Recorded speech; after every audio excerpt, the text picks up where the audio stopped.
our front door. Need a helping hand? Right now, politicians are falling over themselves to offer one. What do you think you're going to feel when you walk through the door the first time?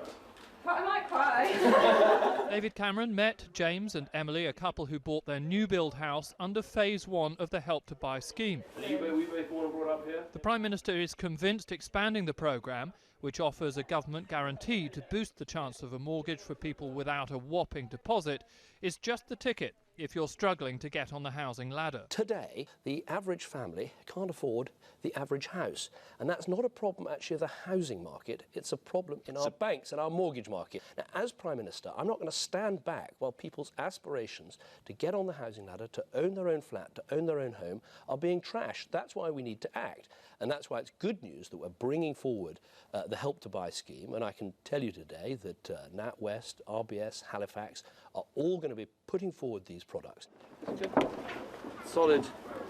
Solid? Well, let's hope so. The Prime Minister is staking his personal authority on Help to Buy, just as there is increasing pressure on the policy, with fears it might stoke an unsustainable bubble in house prices, which are soaring in London and parts of the southeast. Experts agree with the Prime Minister that the situation away from the capital is miles from overheating, but stress the potential dangers of the scheme should not be ignored.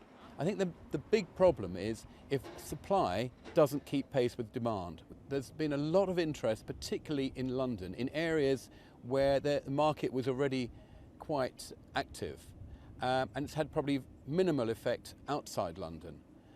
As a result, there's been a lot of concern that the Help to Buy scheme could get out of hand. Outside the conference cordon, it's the cuts being administered by the government that people are protesting very vociferously about. But in such straitened times, it's not cuts, but what limited giveaways might be on the cards that all three political parties are concentrating on.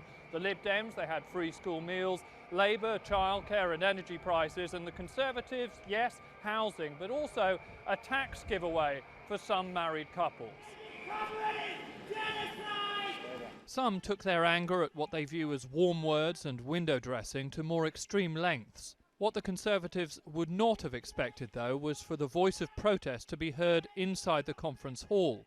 Gentlemen, gentlemen, gentlemen, would you like to sit down? Would you like to sit down? I'll come and talk to you happily later on. Let me complete my speech.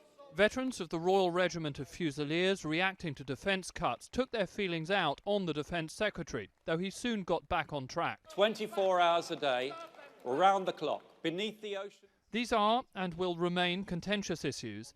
David Cameron's desire is to cut through the voices of recrimination and show he understands the nature of the squeeze and understands it better than his opponents. Joey Jones, Sky News at the Conservative Party conference in Manchester.